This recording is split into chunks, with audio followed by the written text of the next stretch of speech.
店内突然传出一阵吵闹声，吓得好几个人都探头查看。原来闹事的是这名黑男，他突然跑出店外，在马路上气得跳脚，打开汽车车厢，拿出一把镰刀，再往店里面冲，马上被其他客人拦住。隔壁店的店员也吓得赶快闪躲，报警求救。他也不太敢看，那时候就是跑出来就这样嘛。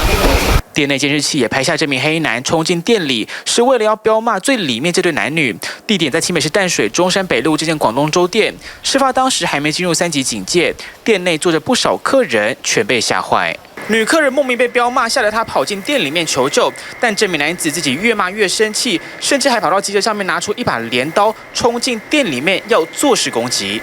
当天晚间8点多，这名余姓男子在店内莫名对一名江姓女客人彪骂，说她是不是得了新冠肺炎，怎么可以对着人咳嗽，有没有礼貌，辱骂了一连串的脏话，自己还越讲越气，从机车上拿出一把镰刀，想要冲进店内，被旁人拦阻。由于监视器拍得一清二楚，余姓男子被检方以恐吓、公然侮辱等罪嫌起诉。还有女生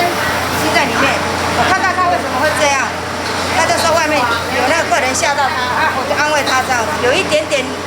眼眶泛红啊，就觉得害怕，你一看就知道他害怕啊。只是当下这名余姓男子不满别人咳嗽，自己却连口罩都没戴着，指责别人之前可别忘了先检视自己的防疫措施是否完备。TVBS 新闻蒋木宇和关颖新北市报道。请订阅、按赞、分享 TVBS News 频道，要开启小铃铛哦。还有，下载 TVBS 新闻手机 App， 随时掌握国内外大事。